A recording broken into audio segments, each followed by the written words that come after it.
Dă-te în pula mea.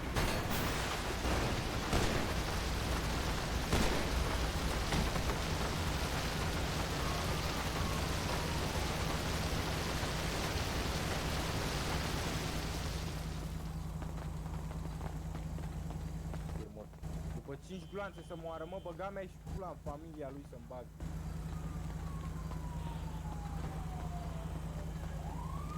Dacă băga pe de fugi, bă, mânca mai pula de boschetar.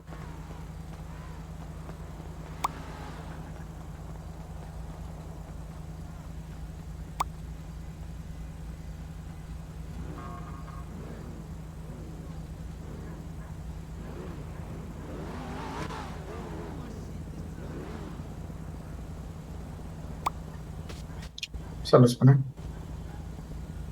Da, nu te auzi. Ăsta i-am dat Bun, 5 m-auzi? gloanțe, vă rog, și n-a murit. 5 gloanțe i-am dat Bun, mă și n-a auzi de ce a murit. făcut ăsta TK și la revive? Nu știu, la revive. Păi cine i-a dat revive? Nu știu, boss. Cum? Eu i-am dat trusă, i-am dat eu trusă. Nu i-a dat nicio trusă, vere. Că Da? l-am văzut cum s-a ridicat, după aia s-a pus pe o animație. Nu cred că l-ai văzut. Ba, da, frate. Dar tu cum n-ai murit, nebunule, după ce Cum ți-am dat adică 5 n-am gloanțe? murit? Păi ți-am dat vreo 5 gloanțe, mâncați cam nu mi-a dat. Zici să mor tu. Da, i-ai dat la mașină, că și la mașină Da. se vede când ai hituri. Da? Da. Și lui ăsta cum ai dat tu cap direct? La care? Am filmare cum i-am dat cap. Da? Da, și ăla să nu plece de la tichet. Pe ce ai făcut ticket lui? Da, i-am O făcut întrebare am și eu. Ok, n-ai ID-ul lui, n-ai ce să-i faci, hai să Da, văd. ia mai Stai așa un pic. Da, ai Cine? Stai așa un pic, tu după cine ai tras? Băiatul ăsta pe Eu sus. după... Ăsta...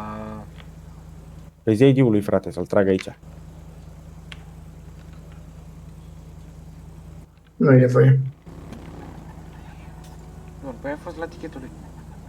De-a făcut tichetul. Da, dar n-are treabă, dacă n-ai ID-ul lui pe filmare, n-ai ce să-i fac. Bun, și de ce și-a la revive? Nu știu de ce și-a luat revive, Bun, frate. păi atunci am dat și eu revive. Păi nu stai revive, stai mortul. Păi, ba, îmi dau. Da, cel mai bun server Samurai Night.